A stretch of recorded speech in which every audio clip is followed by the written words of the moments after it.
Mr. Men and Little Miss Storybook Collection. Today, let's read Mr. Tall and the Big Surprise. Every morning, Mr. Tall wakes up in a bad mood. Can you guess why? Because his legs are just too long. How unfortunate to be so very tall, he mutters to himself, looking down at his long legs making a mountain under the bedclothes. You can imagine the problems he has when he goes for a swim in Mr. Greedy's pool. Splash, crash! It's just not easy with such long legs. And he also has problems at the cinema. He has to buy several tickets because his legs take up so many seats. On this particular day, Mr. Tall had bought 5 tickets and was just settling down to watch a film when he heard a small voice. "Please could you move a little? I can't see the screen." He turned and there behind him was Little Miss Tiny. She looked so small in her enormous seat, and all of a sudden Mr. Tall felt extremely sad that he was spoiling the film for her.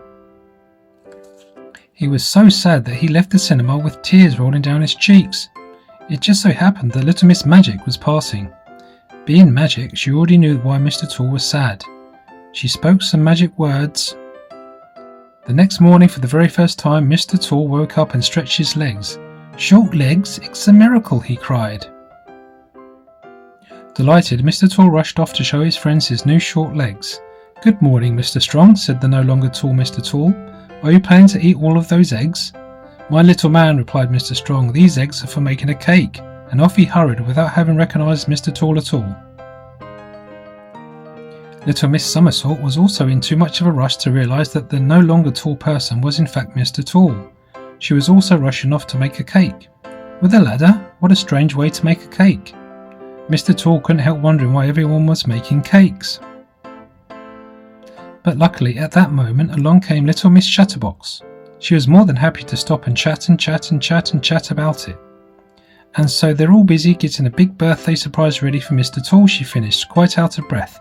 "A surprise for me?" cried Mr. Tall, delighted. "Not for you," exclaimed Little Miss Chatterbox, for once almost lost for words. "For Mr. Tall." Of course, making a birthday cake for Mr. Tall isn't easy. The friends had used mountains of eggs, sacks of flour, buckets of cream, a bath full of icing, and a whole tree of cherries.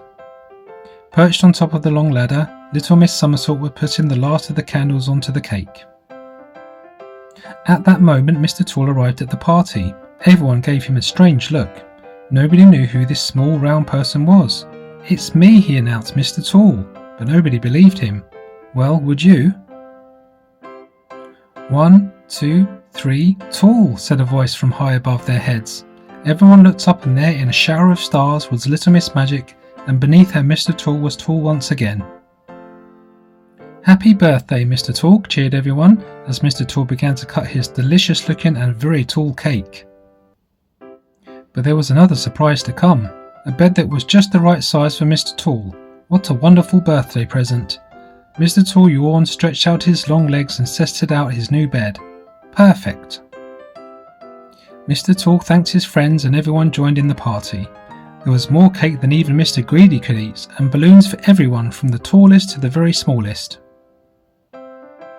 "Next time you go to the cinema, just don't sit in front of me," giggled Little Miss Tiny.